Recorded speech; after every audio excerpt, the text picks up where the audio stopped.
আলহামদুলিল্লাহ। আল্লাহ তাআলা এই রমজান মাসে আল্লাহ তাআলা আমাদের দোয়া কবুল করেন।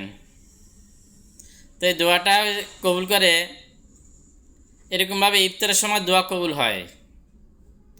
তো এই জন্য ইনশাল্লাহ আমরা ইফতারের সময় দোয়ায় মশগুল থাকব।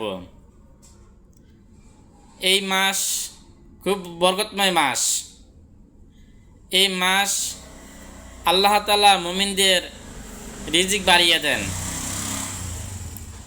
এই মাসের ভিতরে আল্লাহ তাআলা মানুষের আমলের দিকে দেখেন, কে কীরকমভাবে, কে কতটুকু প্রতিযোগিতা অনুযায়ী আমল করে, আল্লাহ তাআলা আমল দেখেন।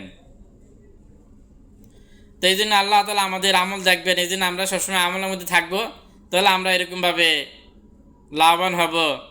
এবং ফেরেশতাদের সাথে গর্ব করে থাকে, দেখো ফেরেশতারা, তোমরা আদম বানাতে না করছো, দেখো সে রোজা রাখে আমার কীরকমভাবে ইবাদত করতে আছে। ফেরেশতাদের সাথে কী করতে থাকে? গর্ব করতে থাকে।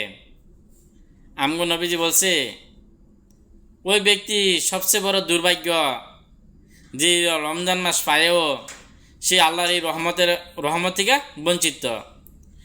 যদি এই মাস পারেও সে যদি গুনাহ মাফ না করাতে পারে, রোজা না রাখতে পারে, নামাজ না পড়তে পারে, একটু আমল বাড়তি না করতে পারে, তাহলে তার মধ্যে তো দুর্ভাগ্য ছাড়া আর কোনো উপায় নাই।